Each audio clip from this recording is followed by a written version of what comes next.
리퀴디티 리스크 관련된 두 번째 시간입니다.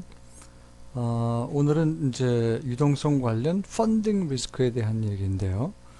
이 유동성의 그 원천, 소스로는 리퀴드 에셋이 얼마나 있느냐 하는 게 이제 영향을 줄 거고, 그 다음에 그 리퀴데이트 할 수 있는 능력, 유동화시킬 수 있는 능력, 그 다음에 홀세일이냐 리테일, 도매 소매 그 예금 뭐 비율 정도 이런 것들이 또 영향을 줄 거고, 라인 오브 크레딧이 또 영향을 주고, 그 다음에 at short notice니까 뭐 그 별로 통보를 그냥 금방 하고 빌릴 수 있는 능력, 그 다음에 유동화 정도, 그 다음에 중앙은행이 또 얼마나 돈을 쏘아주느냐 하는 것들이 이제 유동성에 영향을 주겠죠.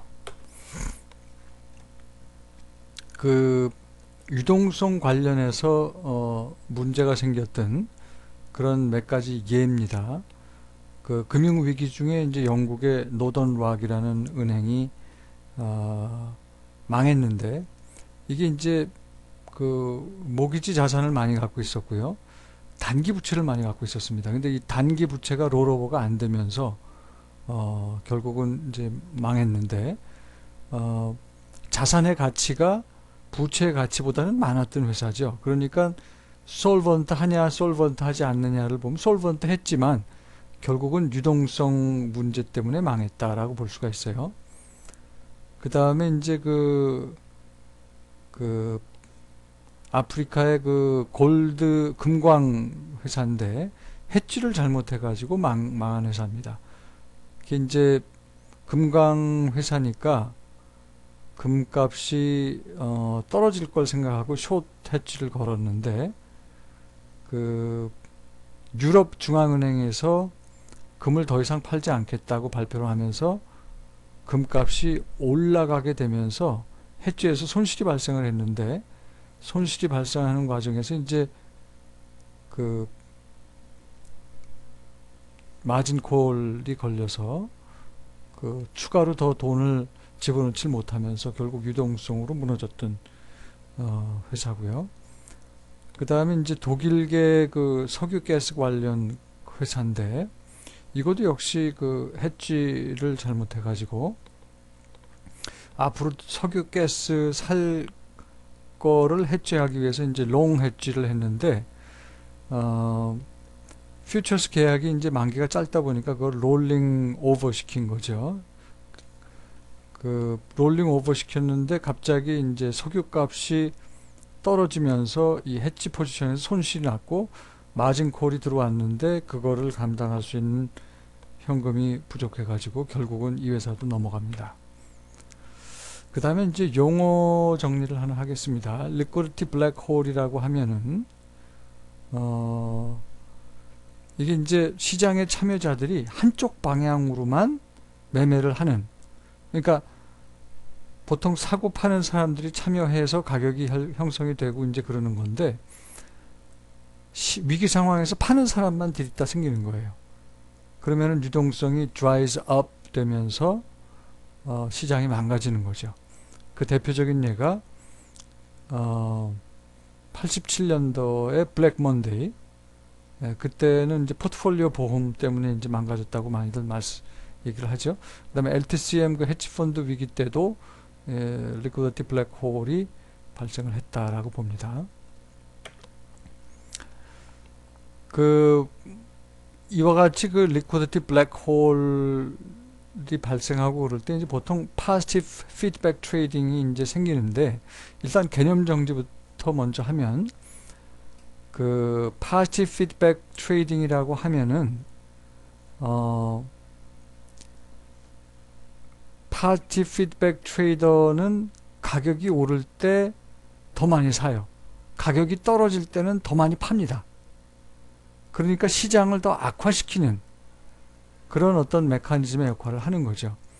반면에 시장이 정상적인 상황에서는 네거티브 피드백 트레이더들이 이제 그 중요하게 영향을 미치죠. 그러니까 가격이 떨어지면 사고, 가격이 오르면 팔고, 그래서 시장 상황이 안 좋아질 때는, 그리고 또 블랙홀, 리퀴디티 블랙홀이 발생할 때는 주로 이 파지티브 피드백 트레이딩을 하는 트레이더들이 이제 많아졌기 때문에 이제 그런 거죠. 왜 이런 파지티브 피드백 트레이딩이 많아지느냐? 여기에서는 굉장히 미시적인 이유만 거론을 하고 있습니다. 컴퓨터 마들일 수도 있고, 그 다음에 다이내믹 해칭 에서 숏 포지션 또는 롱 포지션을 신테티컬리 만들기 위해서 뭐 델타 해칭 같은 걸 생각할 수 있을 거고, 포트폴리오 보험 같은 거, 그 다음에 이제 마진 콜 같은 것들이 영향을 줬다 그러는데, 이 파지티브 피드백 트레이딩에 영향을 미치는 그 이유는 사실 이거보다 훨씬 더 광범위하고요. 금융위기 때는 이제 레버리지가 대표적인 그 파지티브 피드백 트레이딩의 그 어떤 이유 중에 하나였다라고 봅니다. 규제를 잘못하는 것도 이 파지티브 피드백 트레이딩의 이유가 될 수가 있고요. 여기 이제 규제 얘기는 나옵니다만, 지금 많은 금융기관들이 규제 방법이 거의 비슷해요. 이것 역시 시장의 움직임을 같은 방향으로 움직이게 만들고, 시장 상황이 안 좋아질 때는 리퀴디티 블랙홀을 만드는 또 하나의 원인 제공을 한다는 거죠. 요거는 이제 금융위기 때 그 레버리지가 이제 중요한 그 파지티브 피드백 그 트레이딩의 이유로서 그 역할을 하면서, 이제 자산 가치가 올라가면 자산을 더 사게 되고, 자산 가치가 올라가면 레버리지 비율이 떨어지니까 레버리지를 또 더 키우게 됩니다. 그러면서 이제 이런 어떤 선순환이라고 그래야 되나요?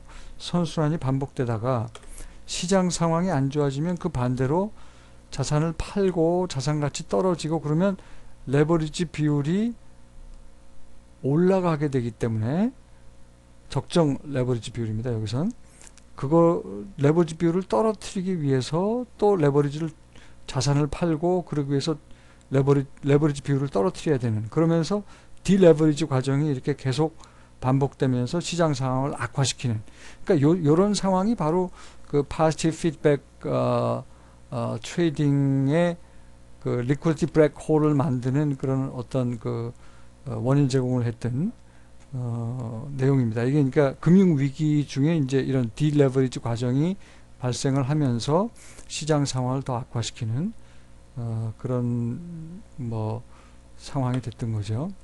지금 리퀴디티가 점점 좋아지고 있느냐? 일단 스프레드는 줄어들고 있어요. 그런 의미에서 리퀴디티는 임프루브 된다고 볼 수가 있지만, 이게 리퀴디티 블랙홀의 위험은 과거보다 지금 점점 더 많아지고 있습니다. 뭐 그게 규제 때문일 수도 있고 레버리지 때문일 수도 있고 뭐 여러 이유가 있을 거예요. 그래서 우리가 필요한 것은 이 파이낸셜 마켓에서 좀 그 다양한 투자자들이 서로 인디펜던트하게 트레이딩을 할 수 있는 그런 어떤 다이버시티가 좀 필요하지 않느냐 하는 얘기를 마지막으로 하고 있습니다.